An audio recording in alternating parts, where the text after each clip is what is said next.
After the age of 60, subtle changes begin to take place inside the body, often without clear warning signs.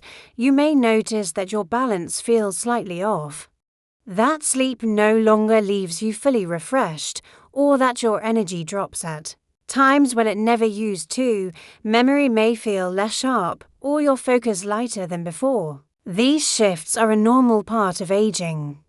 But there is another influence that many seniors never think about: how medications taken for years can start affecting the brain and body in new and unexpected ways. I'm Dr. Sandra, and today I want to share an important message inspired by the careful, thoughtful approach used by neurologists across Japan. This message comes from decades of observation, patient experiences, and clinical wisdom insight that every older adult deserves to hear. During my first visit to a neurology center in Japan, a senior physician shared a sentence that has stayed with me ever since. He said, "The brain is not a pharmacy. Treat it like one, and it will fail like one." He spoke calmly, with the confidence of someone who had seen the same pattern repeat many times. What he meant was simple. As the brain ages, it becomes more sensitive, more reactive, and less tolerant of chemical overload. When we rely on pills for sleep, pain, digestion, mood, and blood pressure often taken together, we place stress on a system already working hard to maintain balance. Today, I want to guide you through 5 categories of medications that Japanese neurologists advise seniors to approach with care, not fear care. These insights are not meant to tell you to stop taking your medications.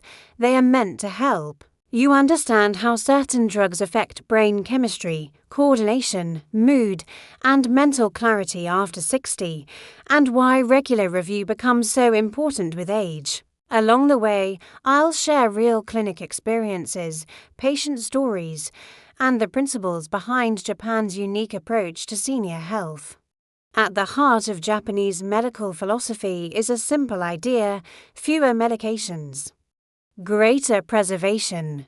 The goal is not to eliminate medicine, but to protect the body's natural chemistry and introduce medications only when they are truly needed.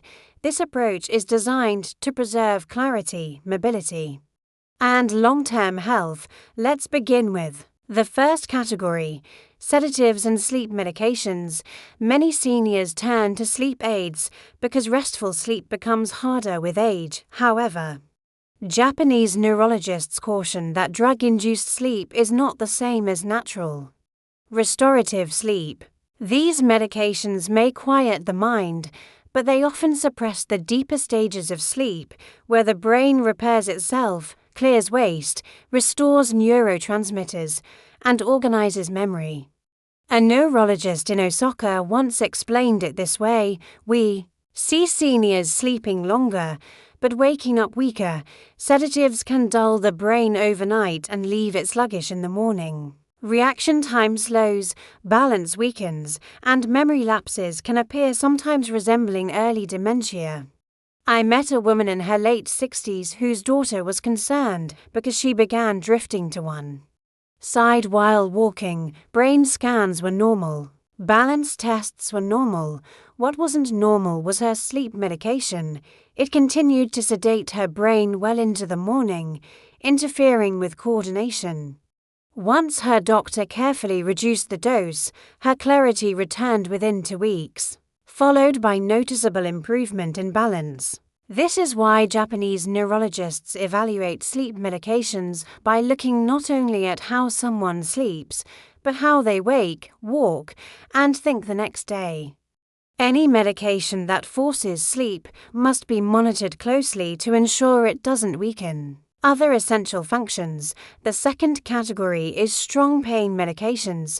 These drugs can be helpful and sometimes necessary, but in seniors they can also create hidden problems.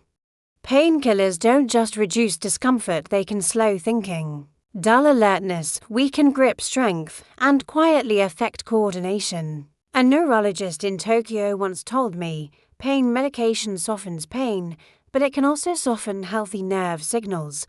When those signals are dampened, reflexes slow, vision feels heavier, and walking becomes less steady. I worked with a retired teacher who took a strong pain medication exactly as prescribed. Over time, she developed dizziness, mild confusion, and emotional flatness.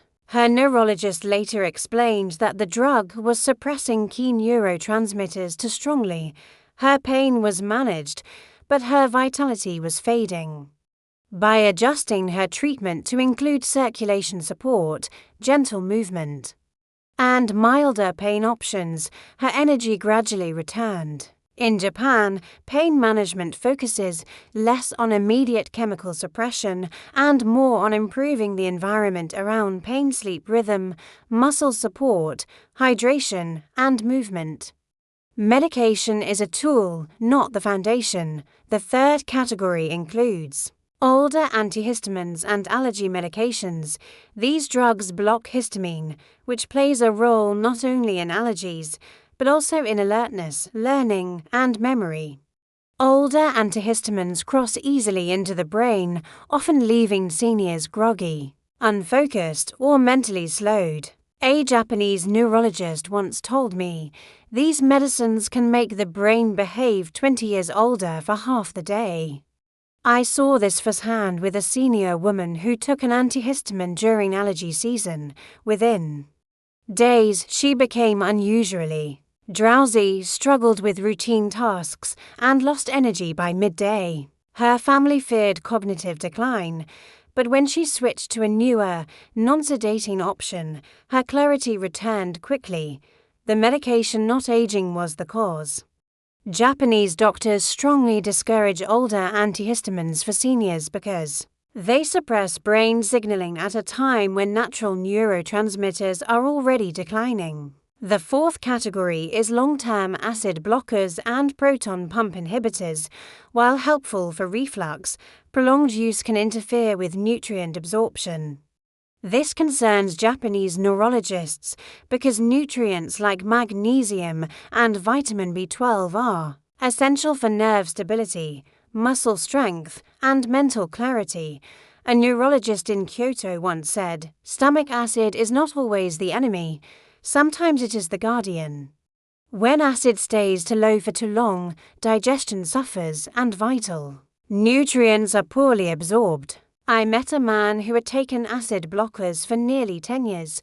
He developed leg weakness, burning sensations in his feet, and afternoon mental fog. Testing revealed low magnesium and borderline B12. With careful tapering and nutritional support, his strength and clarity gradually returned. In Japan, these medications are routinely reviewed every 6 to 12 months to prevent long-term complications. The fifth category includes certain anxiety and mood medications. These drugs can be helpful during emotional distress, but in seniors they often stay in the system longer and build up more easily.